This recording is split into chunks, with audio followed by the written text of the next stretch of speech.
Hello, this is Ian Summerall for Somerset News Network. In the UK at the moment, the government is talking about shutting down things. They haven't shut down schools yet, but they've told anybody if they've got flu-like symptoms that they've got to self-isolate, which means you stay in your home for 14 days until the symptoms go.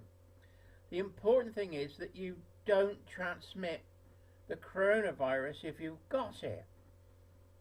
Now the problem is, if you've got it, you've caught it from somebody. Now where did you get it from? Now they haven't got enough testing kits to test everybody. Now I think what we've got to do is we've got to act for ourselves and think for ourselves. Now some people are saying, oh, it's only like a flu-like symptoms, it doesn't matter, I'm going to be okay.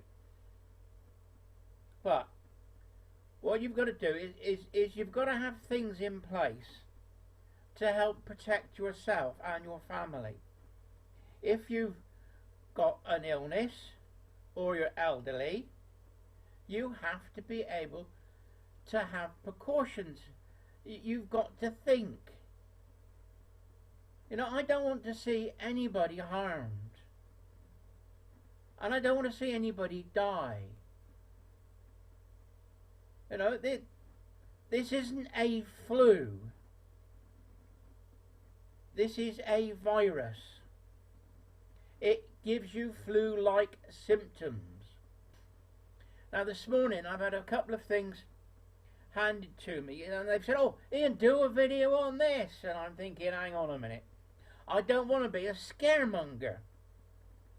But I think it's important that you're given the information for you to make your own mind up how you're going to act, how you are going to conduct your life from now on. If it's possible that you can work from home, if there's an outbreak, say, in the office, then think about working from home for 2 weeks. I work from home anyway, so I'm not affected by that. The problem we have is going out and getting food. We've got to go to a supermarket, which means we interact with people. This virus is spread by aerosol, which means when you speak out, it comes out in little droplets. So anybody within a 3 or 4 foot radius of you could catch the virus if you've got it, or you could catch it off of them. Now, one little bit of information that I received this morning is from a book called The Eyes of Darkness, printed in 1981, and it talks about Wuham 400.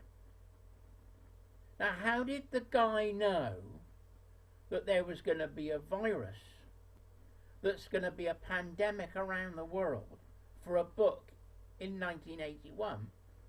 It's almost as if he had either a premonition or inside knowledge that it was going to happen. It says that this Wuham 400 is a virus that only affects humans. Well, we know this because they've said it won't affect your animals, your dogs or cats. And that it will happen. This was written in 1981, and the virus will be seen around 2020. What are we in now? 2020. This is so spot on. It is frightening. How did he know that this was going to happen? Or was it just dumb luck for a writer? I've thought of things to write about. And then all of a sudden, oh, somebody's already doing it. I don't know. I understand that it's now available free as a PDF file. So if you put in The Eyes of Darkness, you might be able to get a free copy of this book and read it for yourselves. Next thing I've got is a Facebook post from Christina. Now Christina is in Italy, in northern Italy, right in the heart of the virus. And she's telling us that the BBC and US news networks aren't telling us how bad this virus really is. The hospitals in northern Italy can no longer cope with the number of people that are ill. They haven't got enough testing kits. And she understands why the Italian government has closed everything down. Why Italy has gone into lockdown. If this virus took a hold in Italy and became a pandemic through the country, Italy would collapse, is what she's saying. Now, what are we going to do? Do we carry on merrily thinking, oh, no problem, it's only a flu-like symptoms? Or do you self-isolate if you have to, if you've got flu-like symptoms? How are you going to get tested? Have we got enough testing kits to test everybody? And like I said to start with, I feel sorry for the people who have got underlying illnesses and the elderly. You know, if my dad was still in a care home, unfortunately he's no longer with us, I wouldn't be going and visiting him now. I would give him a phone, give them laptops, give them palm tops, I don't know, whatever you want to call them, so that you can talk on Skype or Facebook. Facebook messaging is ever so easy to use if somebody wants to use it. But a lot of the elderly have never used computers. My mum's only just got a mobile phone, and then she only knows she'll send a text and do a phone. All the apps and everything that you can get, she just doesn't want to know. She has no idea how much that little phone can do.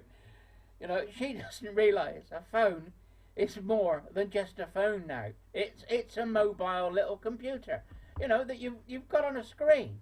I'm using this one as secondary lighting because I got a lot of backlighting here, which means you can't see my face if I cut the lights out. So I've got two mobile phone lights on at the moment. But this coronavirus, did they know it was going to happen? Was it put down by mistake? Now, one American source told me that the coronavirus was being researched in a biological chemical weapons factory in China, in Wuham, and that the animals that it was tested on had to be incinerated. But instead of them being incinerated, to make extra money, the staff took them down to the local market and sold them. Problem number one: if the virus is only contractable by humans and animals can't spread it or catch it, how did the humans get it from animals by eating them? That's my first question. The second question is, if it's only transmitted from human to human by aerosol, by speaking, could they have caught it in the biological establishment and then released it knowingly or unknowingly to the local population? I think that's more to the point. I think that's if the animals, if they're saying they got tested animals, tested them, and we've been told that the animals don't get the virus. So I think that was a red herring, you know. So has this been put down for a reason? Why? And is this, you know, conspiracy theorists talk about a one world government, a new world order. Are we heading down that road now? I don't know. I'm only asking the question. Just be vigilant and don't let bastards grind you down, as they say. Don't let them take over. We, the people, still have to be in charge. Anyway, Ian, Somerset News Network, signing off. And all I can say is stay safe.